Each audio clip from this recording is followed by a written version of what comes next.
За өнөөдөр хичээлийн шинжил эхэлж буйтай холбоотойгоор замын хөдөлгөөний эрчим огцом нэмэгдэнэ. Маргаашнаас эхлээд та бүхэн хүүхдээ сургууль зэрлэгтэн зөөхөн тулд хамгийн багадаа бол одоо 1 цаг, тэгээ цаашлаад 2 цаг, 3 цаг. За яармагт амьдардаг бол за бүр дуус тэгээ 4-5 цаг төгжиж ээж хотын төв рүү орж ирэх юм хүндрэлээ туулнаа. За тэгээ миний хувьд болохоор энэ яармгийн төгжирлийг давдаг нэг сайхан шийдлийг унаатай болсныгоо та бүхэндээ бас танилцуулахаар одоо шийдлээ. Би үүнийг ердөө одоо сая 700 мянган төгрөгөөр авсан. За та бүхний харж байгаа энэхүү скутер болохоор нэг удаагийн цэнэглэлтээр 60 км хүртэл одоо явдаг. Сарын цахилгааны төлбөр нэг 3 орчим мянган төгрөг болдгийн гэсэн. За тэгээд дээд хурд нь одоо 36-аас 40 км цагийн хурдтай.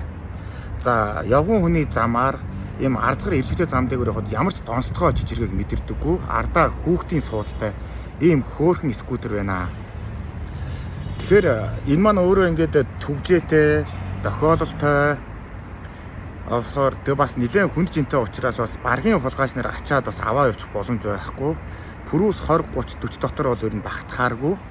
За тэгээд ийм одоо сайхан унаа байна. Та бүхэн маань бас үүнийг олж аваад захиалаад өөрсдөө ингээд унах юм бол энэ хотын төвжирлийг ялан дийлэх. Тэгээд санхүү эдийн засгийн хувьд ч гэсэн бас маш одоо бага зардлаар өөрийнхөө ажлыг бүтээх сайхан боломж байна шүү гэдгээс хэлхэн зүйтэй байна.